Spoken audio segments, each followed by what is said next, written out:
This is Secret America.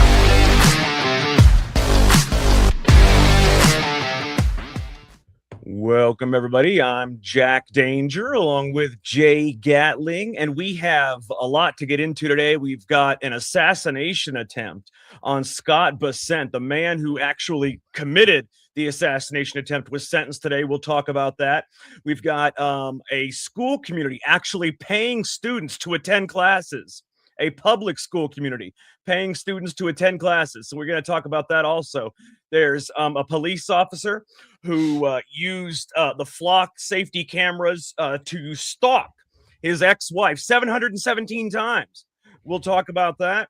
And then there's also a high school in San Francisco that reports a 6% math proficiency among 11th graders, even though they are the school with the most people accepted into UC Berkeley, which is very interesting because it's supposed to be one of the elite schools. And then also the co-chairman of the Democratic Socialists of America is one of those people that believes that the socialist agenda won't actually touch him, as he lives in a $1.5 million Brooklyn townhouse.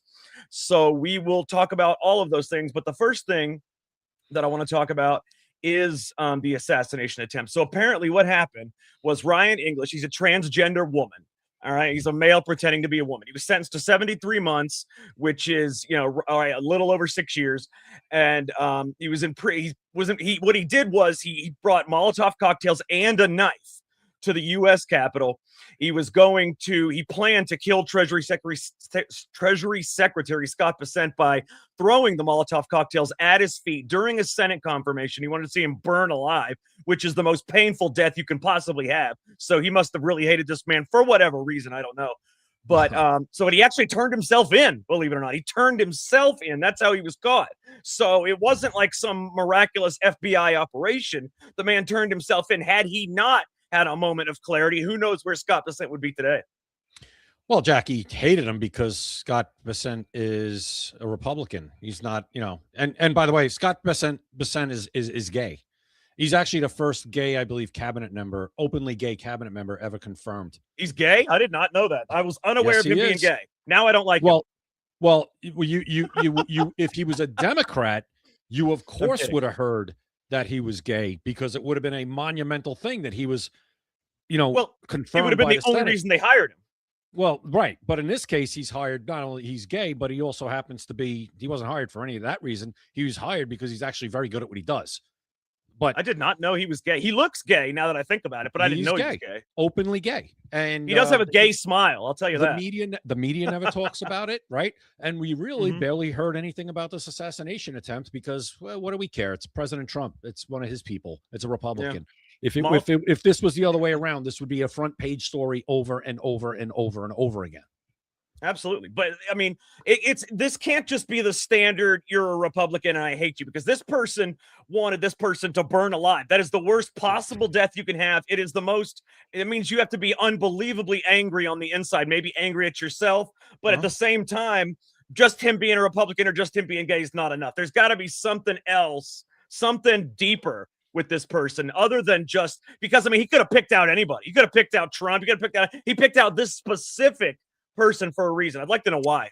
I have a theory, maybe because he knows he's gay and he's not one of these people that's joined the LGBTQIA 7587 brigade. He's even just that though. Is that really enough? I don't know. And also, it's a transformer. It's another transformer that blew a gasket. We see it all the time with those mass shootings. I don't know. I don't know if there's anything deeper. Maybe we'll find out. But at the same time, this isn't surprising, is it? It's another transformer that blew a gasket and wants to kill somebody that's associated with President Trump and a Republican. And I think maybe it is because he knows Scott Bessent is gay and he hasn't been one of these outspoken, he's just a normal guy who happens to be gay. But even then, that's just, to want to see somebody burn to death, it's one thing to want to kill them, but to want to see them burn to death, that's a really hateful way to die, because it's the most pain. It's causing the most, inflicting maximum pain before death. So it's anyways. 6 years isn't enough, by the way. He was gay, so that's interesting. But 6 years, Jack? 6 years? Really? Well, he turned himself in. He could have killed the man. He could have killed the man. I don't care. He should be away for a lot longer. You should care because this might give people the incentive rather than to go out and kill the person. Maybe they say, all right, if I turn myself in, I won't get just life in prison and I can start over. But if he turns himself in, gets 25 years, nobody will ever turn themselves in again. They'll just go through with the act. I mean, I think a little more than 6. How about 10? Can we agree on 10? 10 would have been fine, but I don't Okay. want to go past that because, again, I want to give people incentive to turn themselves in. I think 10 is fair. Them turn themselves in, then actually commit the act. Yeah. All right. But I think 10 is fair. I think 6 is light, to be honest. But, you know, it is the Secretary of the Treasury, you know, that you were that you planned to assassinate. And it's bad enough to want to do that to anybody, but you actually have the balls to try to do it to somebody, you know, one of the highest people in government in our country. I think 6 years is a little light. The turning yourself in gives you a lot of because I mean, he could have just gone through with the FBI. He was not on anybody's radar. In fact, he could have just walked away from it and not turned himself in. Nobody would have ever known the wiser. But he turned himself in, so you know. Yeah. I'll give him a little bit of another guy that slipped on the FBI's radar, huh? Wow. Oh yeah, always. I mean, the FBI. I mean, the FBI's okay, and they're a lot better now than they were, but they're still not, you know, great. You know, it is what it is. They're just not that great. But Jay, let me tell you why the FBI is not that great. And it's because of things like this, okay? So what's going on now, apparently, is Mission High School in San Francisco, okay? They have only a 6% math proficiency. That means 94% of the 11th graders at this high school cannot do basic math yet. They achieve a 45% acceptance rate to UC Berkeley, which is supposed to be one of the more elite schools. But I looked a little deeper into this, Jay, and believe it or not, 45% acceptance rate to UC Berkeley. The statewide is 15%. 15. They're doing 45, and their 11th graders can't do math. But I looked into this, and apparently I can tell you the reason why this is happening, because only 6.5% of the students at this school are white. Okay, they need to fill quotas. It's California. You got to fill the quotas, and you know, you just pick from the dumb school. Pick the blacks and Hispanics. Is this, Jack? They're giving remedial math at Ivy League schools now. I think Harvard, right? Then we talk about. I didn't think they taught math anymore. Yeah, they're doing like remedial math at Ivy League schools at this point. So again, now we're just letting anybody into Berkeley. Berkeley, first of all, is probably the epicenter of crazy at this point. It's always been left. Always, but now it's the epicenter. It used to be a good school, though. But right, always lean left, but it was always it was the place of free speech. It was the bastion. This is where free speech was born. Berkeley. Back when left wasn't crazy.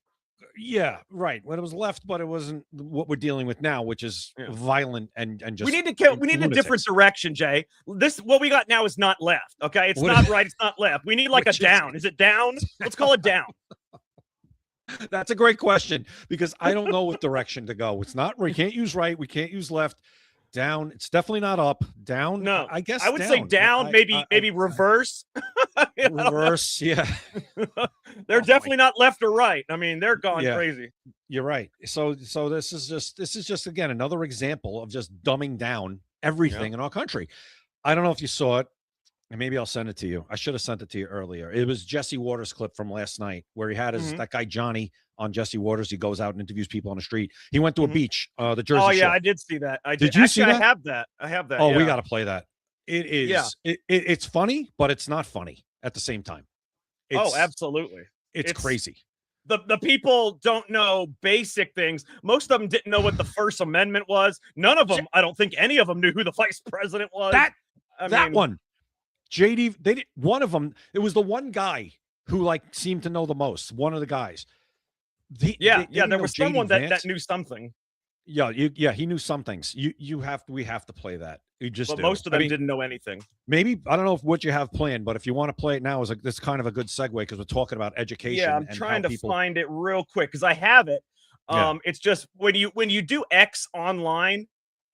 And you're going through like your places. X Online is the desktop version. It's just not that great.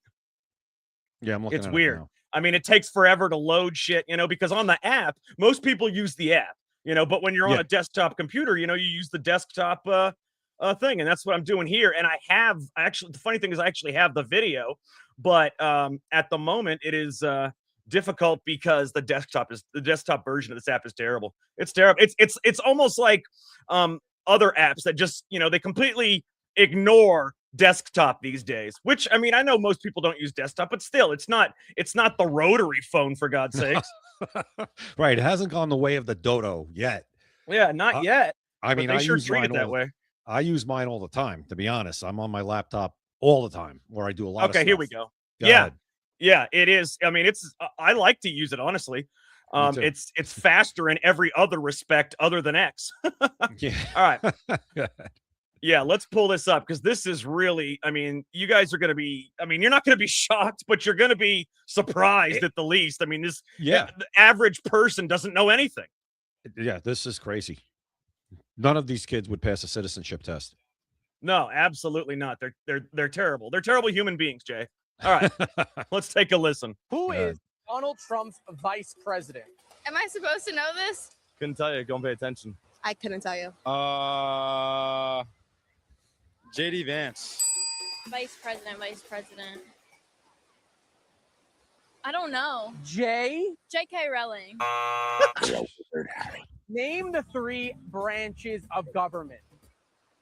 I don't know why I chose to do this. Oh God, I'm bad with all this. Congress, conservative. Republican, Democrat, Judicial, legislative. executive. Give me a hint. I don't know. Jewish? Jewish? You're not going to be even an error. What is the First Amendment of the Constitution? I have no idea. I'm allowing you to do it right now. Oh, free will? I got nothing. Freedom of speech?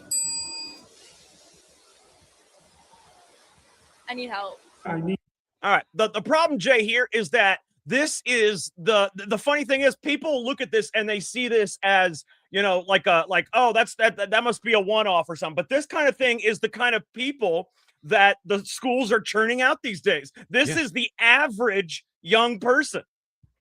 I mean, and then you look at those kids, none of them look unkempt. None of them look homeless. They all probably live in nice homes and go to what people would consider to be a good public school. Well, obviously, it's not a good public school. It's awful. And that's probably, like you said, every public school for the most part. Jack, those questions are something that a properly educated 6th grader would know. Yeah, they should. I mean, those are basic civic questions. I mean, they ask, I mean, when you're in grade school, you know, grades 1st through 5th, you're usually taught, or at least you used to be taught, some sort of civics, you know, that teaches you the basics and who they are at the moment. And apparently they just don't do that anymore. They don't teach that and critical thinking. And those two are 2 of the most important things you can possibly have. And that's the reason they don't teach them, is because they don't want you to think critically. They want you to be a mindless drone. Yep. And people like that are easier to control. And the government wants to control you. This is all by design. This is not an accident. This isn't, oh, they had a bad day at school, or they had a bad year, or they had a bad few.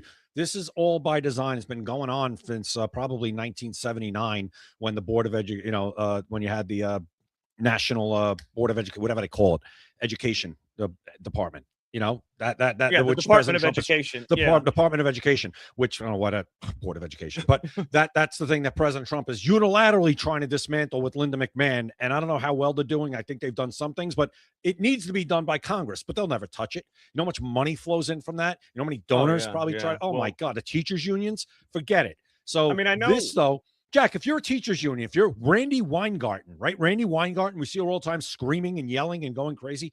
Randy, that's a girl? Randy Weingarten. She's been around forever. Mm-hmm. And she's always yelling about President Trump and how awful and everything is. Hey, Randy Weingarten, you've been in education for 40 or 50 years, and this is your result? That right there is your result? You're a failure. Your entire plan is a failure. The Department of Education is a failure. Your teachers are failures. And I know a lot of teachers, and there are a lot of great teachers, but obviously there are a lot of bad ones too. Well, they might say it's a success, because if this is planned, then that's it going exactly the way they want it to be. I will say that it's not just the teachers, and it's not just what they're teaching. It's also the parents. And I'm going to tell you what I'm talking about. That's true. The Detroit Public Schools Community District just expanded its perfect attendance pays program. And what that does is, if you have perfect attendance for the week, you get a $100 weekly gift card if you're a high schooler. If you're in middle school, perfect attendance for the week. And that means got to go to every class, no excused absences and that kind of stuff. But the reason they're doing it is because, believe it or not, their absentee rate is 64% at these schools. And I don't want to cast any aspersions on people, but it's the black race in that city. It is what it is. And if you want the truth, black people are more likely to allow their students or allow their kids to not go to school, just be absent, do whatever they want. There's no father in the house. No, none whatsoever. And that happened with welfare and all that stuff once that came about. But that's a conversation for another day. But yeah, you're right. There's no father in the house, and they're more likely to allow this. And Detroit is a black majority city, and the Detroit public school system is heavily black. I would say it's like 90% black. And that's why they have a 64% absenteeism rate, which is unbelievable. I mean, that's incredible. But I don't like the fact that they're paying them to go to school, but at the same time, it did drop it from 64 to 44. So it's a pretty heavy drop. But I mean, do you really want them to go to school if they're not going to pay attention? They're not going to care. All they're going to do is disrupt the students that do come to school and that do want to pay attention. Because I mean, you can make someone come to school, or you can incentivize them to come to school. You can't make them learn and think. No. And this is probably just to remember we had Chris Pabst on, and he wrote the book, and he said it's all about enrollment rate and the amount of kids that they have. They could care less about anything else. It's having the seats filled.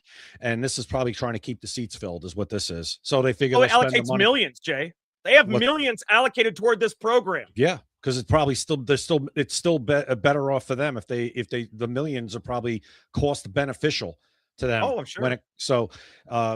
What every school needs is they need Joe Clark. They need the Joe Clark treatment. If you don't know who Joe Clark is, watch the movie Lean on Me with Morgan Freeman. That's who Joe Clark is. That's a true story about a principal from New Jersey. And he basically went into a school. If the principal didn't beat the students, then it's not worth it. He didn't beat them, but he turned the schools around that he was in. Because you know what he did the first day, like you said, the ones that don't want to be there and are never there, you know what he did the first day? He kicked them all out. He said, get out. Because you're not, I don't want you here, because you are, like you said, disrupting everybody that does want to be here and actually might want to learn something. But it's also, that's a rare thing, because it has to be the right person at the right school at the right time, because it's rare. You got Dangerous Minds, the teacher that was based on a true story. You've got what the hell was the name of that movie with Robin Williams? Dead Poets Society. Oh, that was a prep school. Yeah, I mean, it's all, but it's all schools they're trying to turn around from what they are, especially with Dangerous Minds, like the same thing. And those are true stories. They're just, extremely rare, because you have to have a person that cares, and most people, it doesn't pay enough. So the people that care don't actually go there. I mean, who is going to be a teacher at a majority black school where 6 out of 10 students don't show up, and you probably get paid, 10 cents on the dollar to other schools in the same area? I mean, I wouldn't. Well, and also got to worry about getting your ass kicked on a daily basis, especially if you're white. If you actually try to enforce any type of discipline, forget that. That's the thing. The videos, Jay, there's videos everywhere of students. And I'm going to say this honestly, again, black students. And I mean, I've not seen a video of a white student beating the hell out of their teacher. And I'm sorry, but it might sound racist, but I'm just being real here, that black people are more aggressive. They're more violent. If you hear what I'm saying right now, if you're a white person and you hear what I'm saying, if I were to say something bad about you, you might get pissed off and start, saying something on your keyboard. If it's a black person, they're going to say, I want to fight you. That's their first instinct. And it is what it is. And that's why there is so much problems in, projects and in housing, in the housing areas, the housing projects, and in the schools that are majority black. That's why there's nothing but violence all the time. Go on any social media, you'll see 30 black people ganged up on one white person, one black person, because the white culture is not violence, but the black culture seems to have went from non-violence is the way to violence is the way to solve even the smallest disputes. And that's the way it goes right now. And that's why they're not advancing their culture. But honestly, I don't think they care about culture advancement anymore. Civil rights is no longer their priority. I don't know what the hell it is, but they don't seem to have one at this point. Well, it's accepted. That's a problem. It's accepted. And if anybody who's listening wants to say that white people do this too, okay.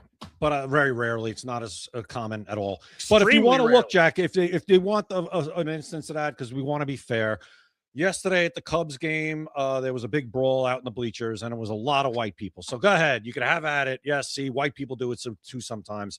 But eventually, when the cops came, everybody calmed down and everybody left. See, that's kind of a difference. I can take anything out of context. I can show you 50. I can show you 50 videos. I can find 25 videos in world history that show white people fighting. I can show you 25 videos that show black people fighting. But just because it's 25 and 25, that doesn't make up the actual statistics. If you want the truth, and this is the God's honest truth, and if it hurts your feelings, I'm sorry. But the reason the number 1350 is a real number, and the reason it comes out that way is because African Americans are 13% of the population, but they commit 50% of the violent crimes.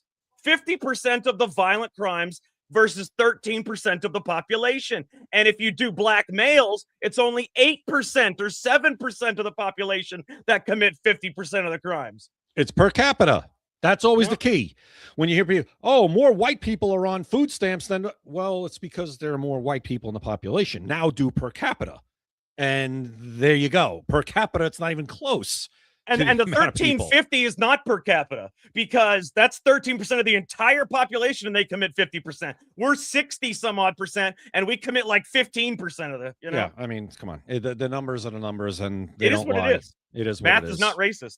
No, well, that's why they try to say math is racist, because they don't like the math. And they'll fight you. They will fight. They're gonna prove they're not violent by fighting you. Yeah. Okay. They're gonna. I'm not non-violent. I'm gonna kick your ass. I'm not violent. Well, listen. You should. Never mind. Let's go. Keep going. All right. Real quick, I do want to mention our sponsor real quick, maxassociates.etsy.com, the #1 place for USA Pride gifts and patriotic apparel. Scan the QR code at the top right or go to maxassociates.etsy.com. 10% off your order, free shipping anywhere in the United States. But since you are watching Secret America, you get a special deal, double your order off, 20% instead of the usual 10. Secret 20 is the promo code. Type in Secret 20. That is the promo code that will get you 20% off your order, free shipping anywhere in the United States. And you do not want to miss out on this deal. We got the midterms coming up, the 2026 midterms. This is America 250. It's the 250th year of America. Show your pride. Get some patriotic apparel. Get some USA Pride gifts. Show your patriotism. We need now more than ever for people to show their patriotism. We don't want America's borders to be dissolved and us to be one big globalist society. Show your nationalism. Show your patriotism. Show your Americanism. Jay, I got to say, I really hope more people are willing to show pride in America, because that's the only thing that's going to save us. Guys, also, Secret America gear is here. Okay, we got Secret America shirts, hats, mugs. We've got phone cases. We've got candles, a bunch of stuff. SecretAmericaLive.com, or you can go to maxassociates.etsy.com. Scan the QR code at the top right, and it will take you right there. Also, guys, we have before we move on, actually, I want to take a minute and tell you guys about my first novel, By Design, The First Black President.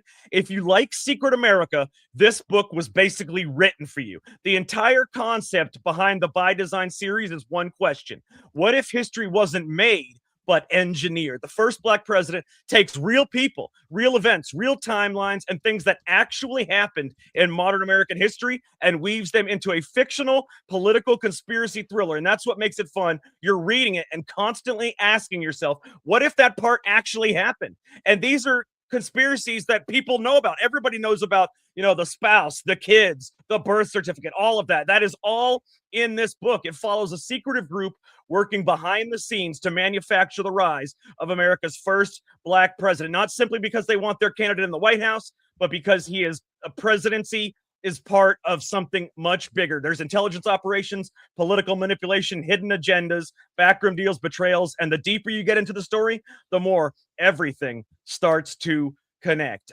You guys can get it on Amazon, or you can go to SecretAmericaLive.com, where they also have the audiobook. And when you read it, remember, some history happens by accident, Some history happens by design. All right, Jay. So, I mean, the school stuff that we talked about today is already unbelievable. That this is America. But anyways, let's move on. Jay, a Florida police officer, his name's Christopher Goodson. Okay, he was arrested for misusing flock safety cameras. And this is what we talk about. These people are trusted with this. And Jay, we're hearing about a new story every day where it's being abused and misused. Guess what?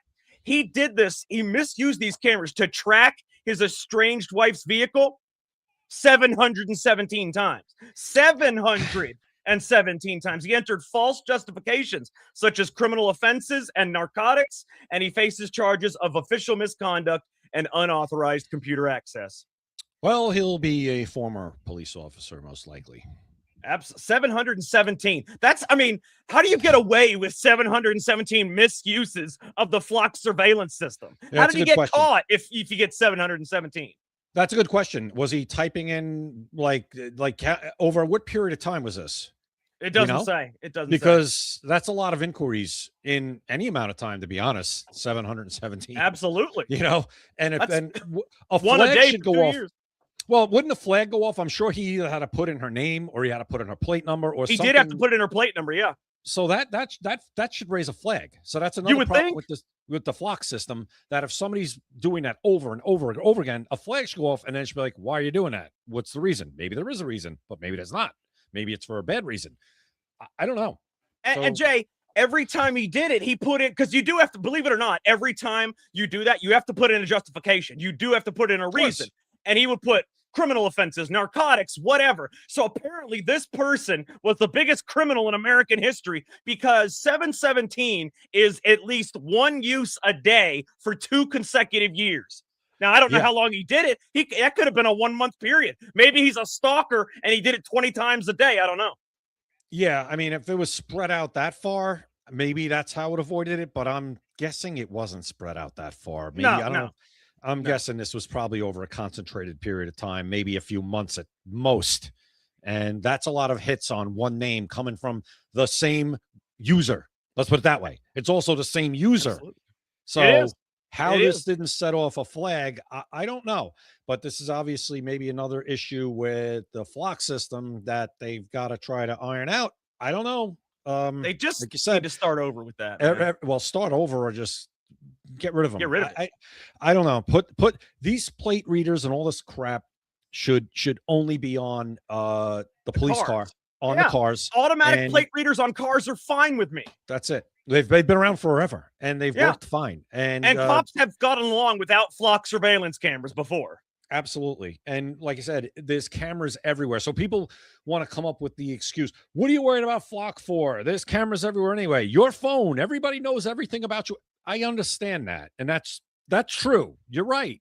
My information just on this app we're using now to stream this show to you, they know information about me. They know information about Jack that probably we would not like them to know, but they have it, right? That's a fact. No reason to give them more. But no, and that's true too. But the difference is StreamYard's not looking to find or it can't use this information to file criminal charges on me or to stalk me or anything else. The Fox they're system, a private entity too. Big Brother uses these cameras to watch you. Well, yes. Then people say, well, there's cameras everywhere in the streets. There's traffic cameras. That's true too. But the purpose of those cameras, as long as the purpose is being the stated purpose is being followed, isn't to track you or to just watch you and say, what did you just do? No, they're only used in a criminal investigation after the fact. These flock systems are feeding real-time information into a system to cops, to law enforcement, and they're acting on that right away. It's a big difference. What the hell is going on, the same thing. Jay, what's the matter? What the hell is going on, dude? There's never it's ever since whatever happened last week, there's been nobody allowed to get into the chat.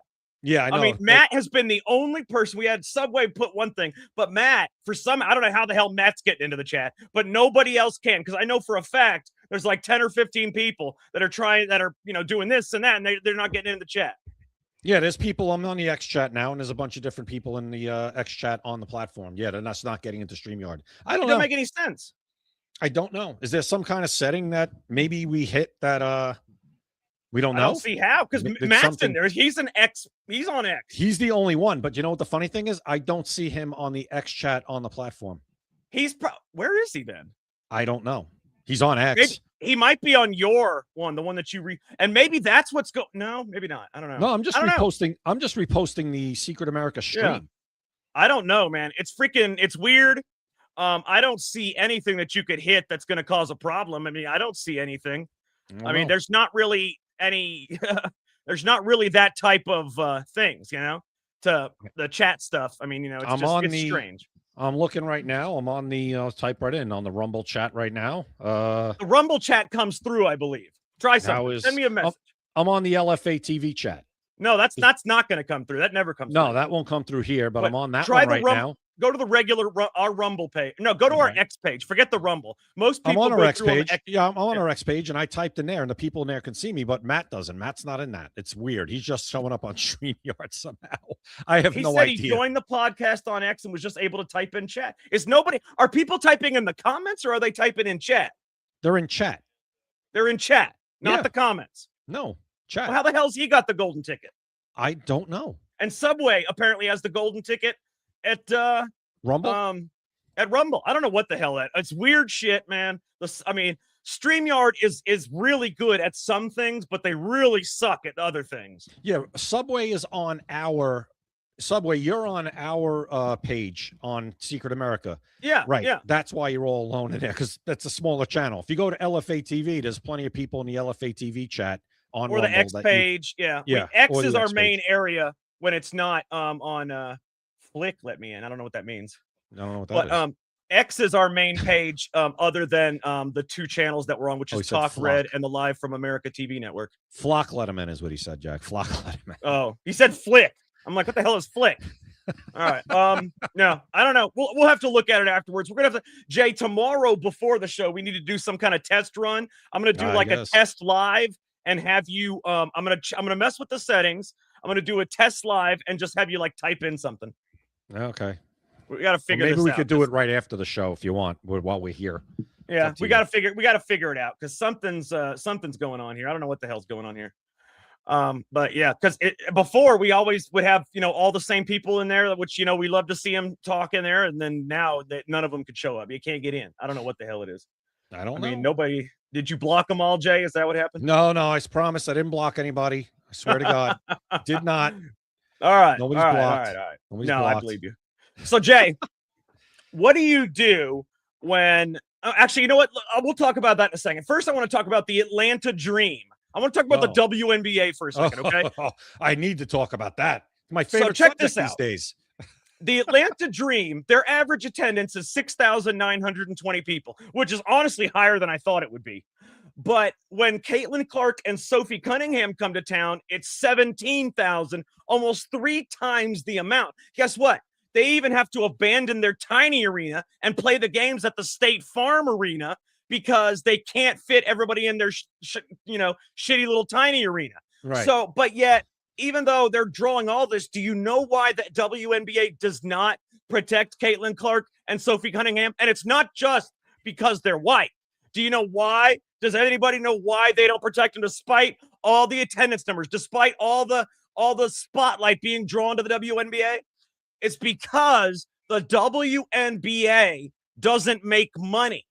Okay, it's the NBA that pays for everything. They don't have to care about attendance. They don't have to care about sales or media or anything. They don't have to care about any of that shit. Yeah. Because the NBA subsidizes this, pays for the If the NBA did not pay for the WNBA, they'd have been out of business the year after they started.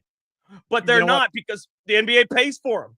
But Jack, you know what I think? I think that they're enjoying the controversy because it's drawing people. We're talking about it because Caitlin Clark, who I'm done with Caitlin Clark. I've been done with her. She doesn't defend herself. She's just useless to me. But Caitlin Clark and Sophie Cunningham, what's happening to them is drawing people to the sport to say, why are these two girls getting their ass kicked? What is it? Oh, it's because of this. It's because of racism. It's getting people talking about the league. So I think they are enjoying this controversy. I think they enjoy when horrible calls are made against Caitlin Clark or Sophie Cunningham. Because it draws eyeballs. Because people post about it on X and people talk about it. They don't have to care about it, though. That's the thing. They may care about it, and maybe they don't, because they don't have to. With No. when the man is paying all your bills, you can be the housewife, and that's what they're doing. Yeah, no, that's true. That is definitely a part of it. But I also think I think they're enjoying the fact that we're talking about it. And if they were just going about their business, Caitlin Clark was, great, the best player in the league, and Sophie Cunningham was, just a regular player. Because let's be honest, Sophie Cunningham is a run-of-the-mill decent player. She's not a great decent. player. Yeah, she's decent. She's just she's a pretty, decent player. and she fights back. Right. She's right. Here's the thing. They like it that she has to fight back. They like it that she's getting fouled hard or that something happens to her, because right away when it happens now, where do you see it? It is on X instantly. It's on every social media platform instantly. And they're getting a lot of mileage out of this. So But I don't as soon think as something anytime, happens to them, it's all over. Well, right. Well, maybe so. Maybe so. But I think they're willing to take that risk. I think they're willing to take that risk because the money doesn't matter to them. Correct. That's where that plays in. What you said plays in there, because if God forbid something happens to either one of them, okay, it's going to kill that. But at the same time, they're going to run with it as long as they can, because they figure, hey, let's ride this, take this gravy train and the golden goose as long as we can, and hopefully it lasts. But if it doesn't, we'll survive anyway. And Caitlin Clark doesn't give a shit because she's got stigma paralysis. She's afraid to voice her opinion because she doesn't want to be ostracized. She doesn't want to be condemned for voicing her opinion. She's got stigma paralysis. Whereas Sophie Cunningham, she doesn't really have stigma paralysis, but I've not heard her say, maybe it's just me, maybe I didn't, but I've not heard her say anything about the black people attacking her. No, she won't say it. She's not going to go that far. What she's going to do, and I think that's fine, as long as she acts a certain way, but she knows she's safe talking about transgender. She knows she's safe saying, because she's a woman, she's safe saying, oh, I don't want men in women's sports. She's got stigma paralysis too, if you want the truth. When it she's comes to the afraid. Yeah, she's afraid to say it because since she's a woman, she's fine with saying I don't want men in my space. But since she's not black, she's afraid to call them out. And the black people are the ones that are beating their ass. When it comes to the race thing, she's definitely watching what she says for sure. When it comes to the trans thing, she's actually saying what nobody else will say, which is good. But she's going to be backed up by everybody who's got common sense when it comes to that, white, black, whatever.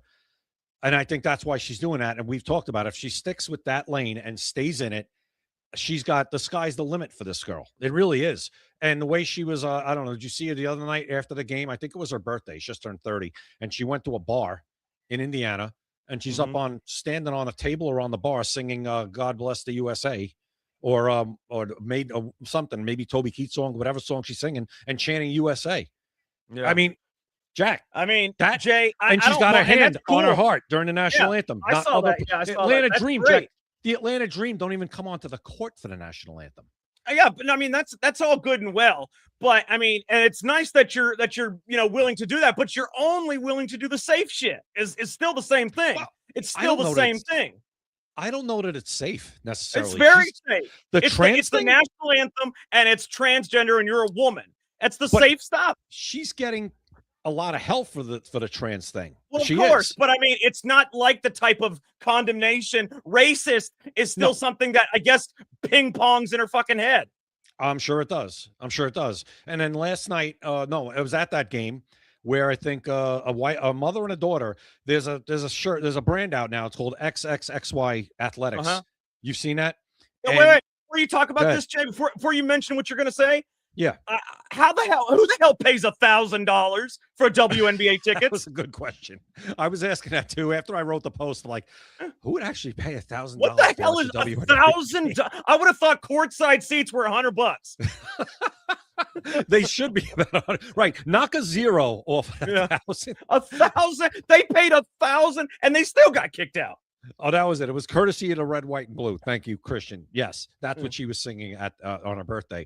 But she's obviously patriotic, which is great. I mean, we've come to the point where if we see an athlete that's patriotic, we're like, wow, that's amazing. Yeah. I mean, and that's why I'll support her, because she is patriotic and she is fighting against transgender. Right. I just don't like the stigma paralysis when it comes to other things. You're either going to be a voice and a fighter, or you're not.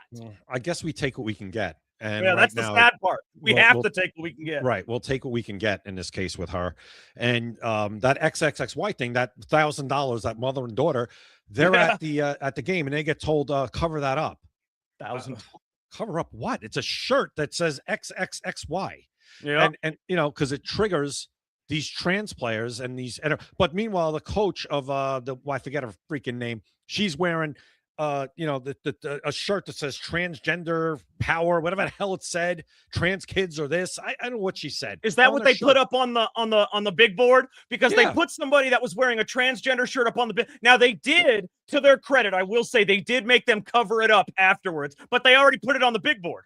Yeah, God forbid they would put the XXXY, but the fact that they told them and admitted that they were told to cover their shirts. What are you kidding me?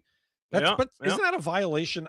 It's nothing profane. It's not against any rules of the arena. Yeah. I know arenas could have rules against profanity and stuff like that. It's private, they could do that. But there's nothing on this shirt that I'm sure broke any rules of this arena, and they're told to cover it up. That's a problem. I think they should sue, and they should sue for a lot of money. Well, honestly, there's not anything they can sue for because the First Amendment and the Constitution is, a contract between you and the government and not you and private companies. So private companies can do whatever the hell they want. But what rules did I break of the private company? That's my point. They can always come up with an archaic rule, Jay, whether it's a fire code, whether it's, they can come up with anything, Jay. Good. Fine. Come up with it.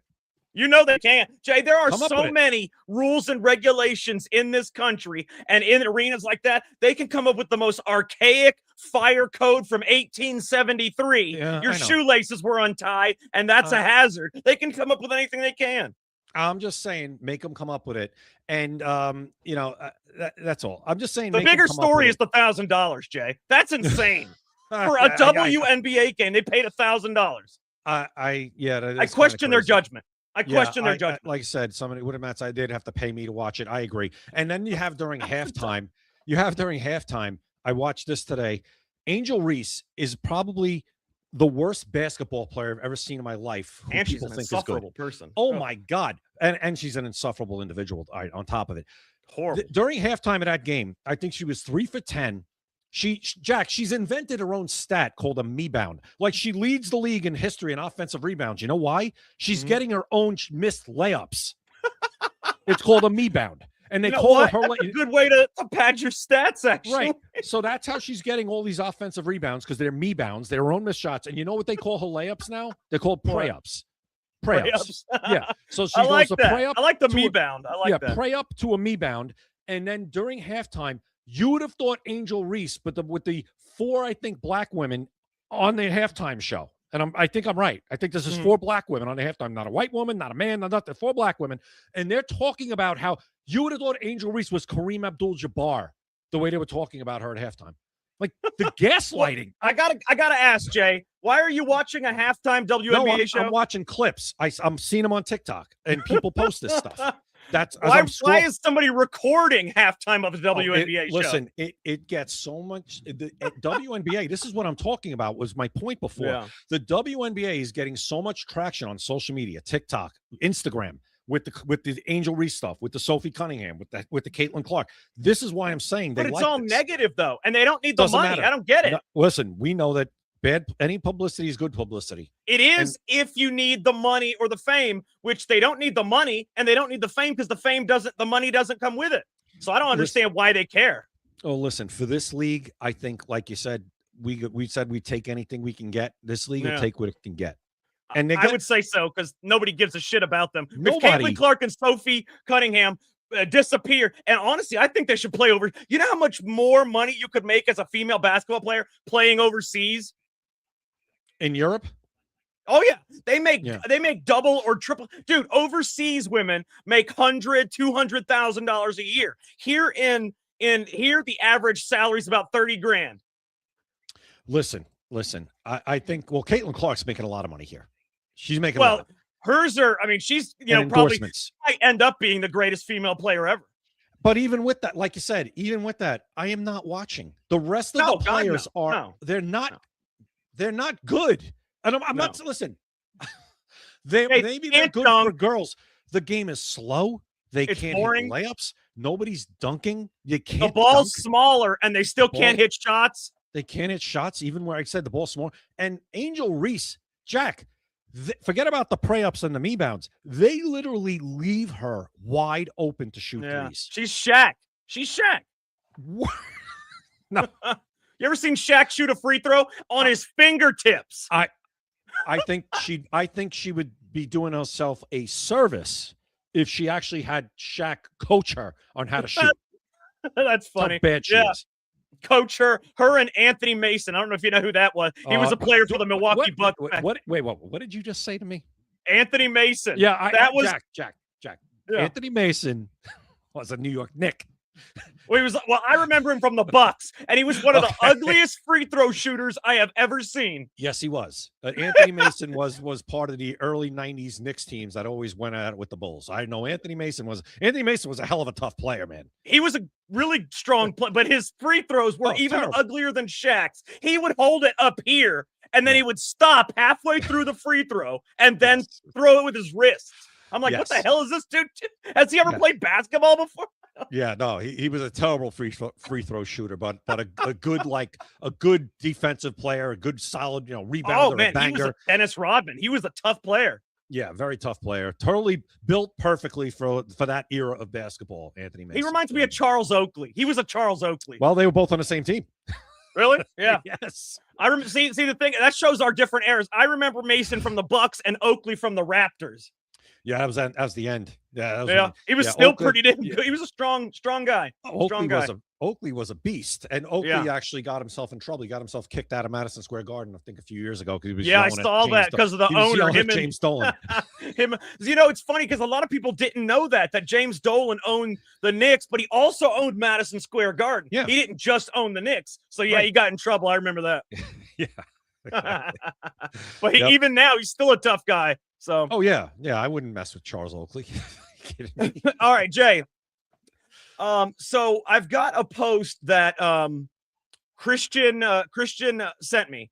Okay, I want to show everybody this, and it's Christian Radio Media. That is a screen name on X. He sent me this post, and what it is it's a Skyline CDL bribery scheme. It's a CDL school bribery scheme. Okay, and it was in Washington and Oregon. 877 is the total number of drivers whose skill tests were recorded, and there could be hundreds more, but all by the independent third party examiner contracted under a DEI director and so on and so forth.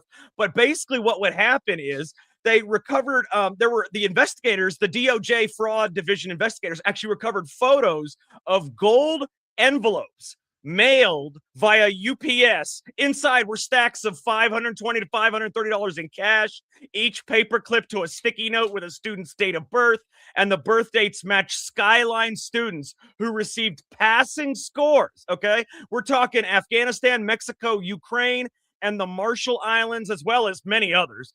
But I mean, it's unbelievable.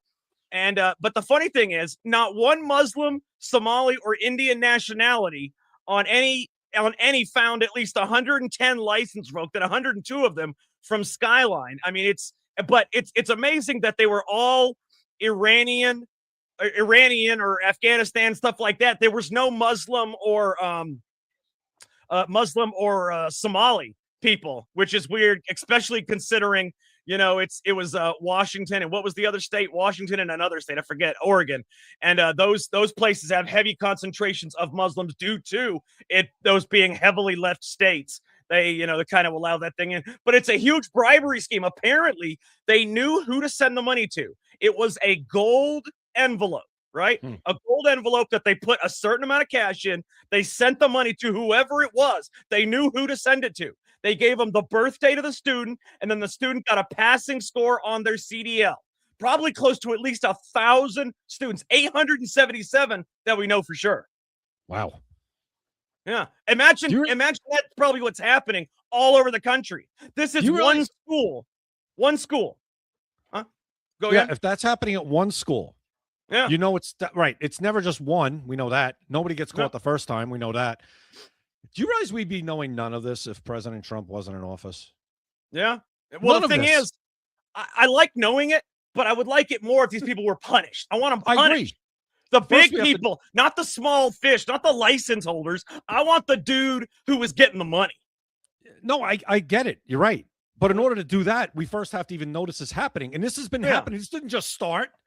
No, that's the other thing. How many are still doing it? How many are still doing it? It's been going on forever, Mhm. just like the fraud that's been going on forever all over this country. Like we talk about, probably 50 cents of every dollar is fraud. Well, And Jake, you none got to of think this about it, though.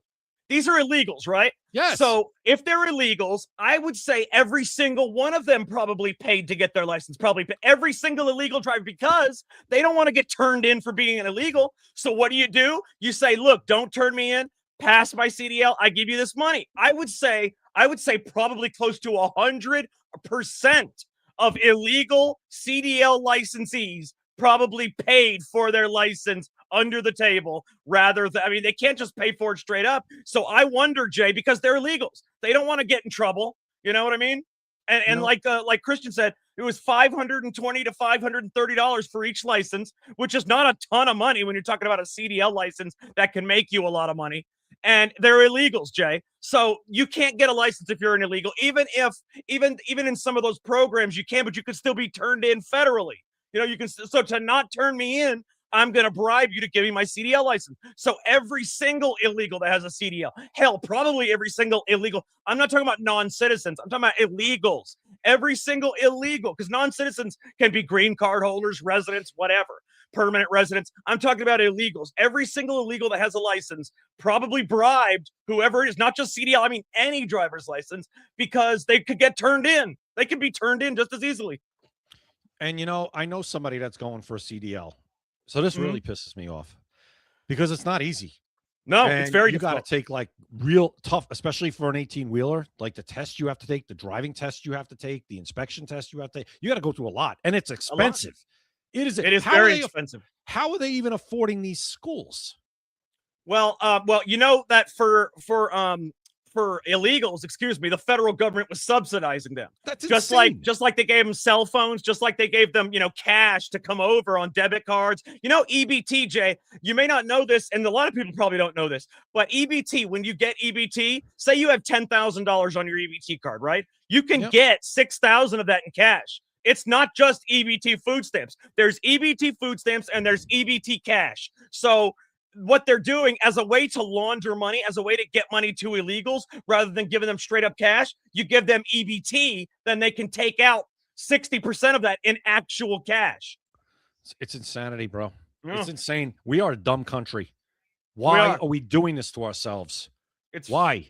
They want to destroy. I mean, I'm going to be honest with you. It's not something that is happening based on idiocy or anything like that. It's actually happening based on desire. They want to destroy America. The only way to get America to accept a communist ideology, and the Democratic Socialists of America said this, they hate the U.S. Constitution. It's an obstacle to get around. The only way to get America to accept a socialist or communist ideology, what you do is you make it so bad in America, you have to make the systems collapse. So you bring in all the illegals, you put them on welfare, you put them on food stamps, Social Security. You want to collapse the system, collapse the safety nets so there are no safety nets. You want to up the crime so the crime is so bad. Then you have no safety nets, no Social Security for old people, and a lot of crime. And what happens? They say, okay, the current system is not working. So what happens is all the communists and socialists run for office, and they say, look, we can show you a different way. If you vote us into office,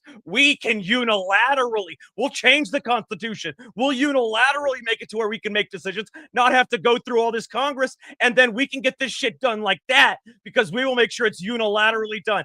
That is how communist and socialist ideology comes into a country like America. And you combine it with the kids that we showed you on the beach. Yeah, exactly. And that's part of it. Because the kids, the people now would never vote for socialist or communist ideology, no matter how bad things got. But the kids coming up that think it's that A, are not educated, and B, have no idea the real horrors of socialism and communism. Once they get into power, Jay, once it's their generation's turn, that's when you really up the ante. Right now, they put in a lot of illegals. They did a lot of stuff like that to try to put stress on the welfare system. But once these people get into power, you're going to see a massive push in America towards illegals, towards crime, and allowing it to happen. And then you're going to see people rising up. Communist ideology. Because, Jay, there's one thing that I don't like about our ideology, and it's true. A lot of times it takes a lot of red tape to get something done. In the communist ideology, though, if things are bad enough, Jay, a lot of crime, no welfare system, no social security for old people. Nobody can survive. Affordability's out of this world. What do? You bring up an ideology that can unilaterally change these things. We're going to do it ourselves. We don't have to go through the red tape. We are going to do it for you. As soon as you vote us in, that's the first thing we're going to do. But what do? What do? They confiscate everything, and they do not redistribute it. Oh, Jack, we're one election away. Absolutely. We're one election away. We are one president. Listen, bad enough we got the midterms coming up, and God forbid that goes bad. We're one presidential election away from a lot of the stuff just, I think, being unstoppable at this point. And I don't know what we're going to do. But that's why you just got to get out and vote. That's why you got to get out and vote.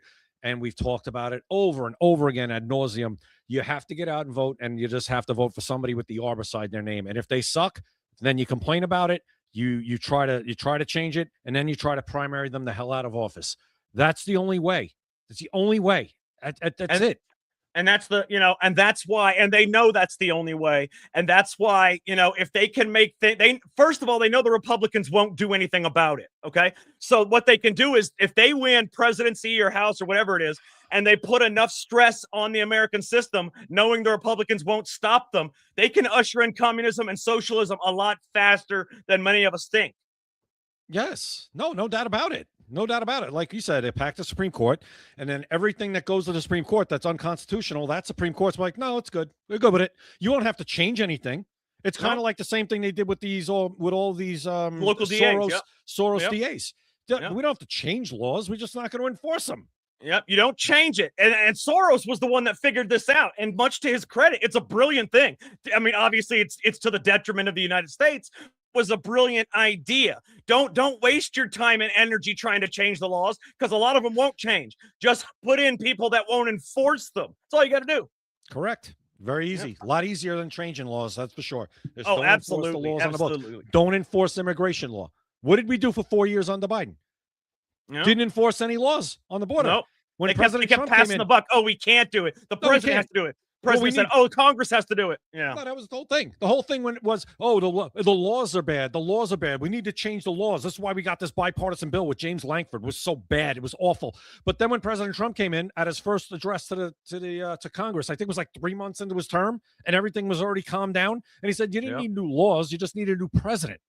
I mean, it's the same absolutely thing. Right. All right, guys. I want to say that by the time we have our episode tomorrow, we're going to try to get the chat fixed so that anybody that is on X or on one of our other channels can get into the StreamYard chat so we can see what you're talking about. I apologize for the last week or so. I don't know what the hell's going on, but we're going to try to get that fixed for you. We're going to stay after right now and try to get it fixed for you as we speak. Guys, real quick, I want to mention our sponsor, maxassociates.etsy.com, the #1 place for USA Pride gifts and patriotic apparel. Scan the QR code at the top right or go to maxassociates.etsy.com. As a Secret America viewer, you get 20% off your order and free shipping anywhere in the United States. Just go to the checkout and type in the code SECRET20. That's SECRET20 and get 20% off your order. They also have Secret America gear there at Max Associates. You can go to secretamericalive.com, get shirts, hats, mugs, whatever, represent the show, support the mission. Go to secretamericalive.com or go to maxassociates.etsy.com. And also you can get the book By Design, The First Black President, also on Amazon or on secretamericalive.com. Also has the book and the audio book. 25 reviews now on Amazon. Every single one of them are 5-star. This book, it's been purchased by Gunther Eagleman and Dr. Robert Malone. They're great people, and they want to read the book and check it out as well. So if you want to see what all the fuss is about, go to secretamericalive.com and check it out. Jay, we're gonna stay after just for a minute or so we can get this chat fixed for you guys, because I know you guys like to talk, and we like to be able to put it up on the screen sometimes. And, if we can't do it, it's a pain in the ass. Like Matt here, he says, you guys have a great night. #1 podcast on X. Christian says, he loves you guys and great show, and it's crazy. But a lot of people just can't get into the chat for whatever reason. They can't get into the chat. So we're going to try to fix that, guys. All right, Jay, I think we've solved all the problems we can for one day, except for the chat problem, which we still will solve today after the show. So for Jay Gatling, I am Jack Danger. Thank you for watching Secret America. You've been listening to Secret America.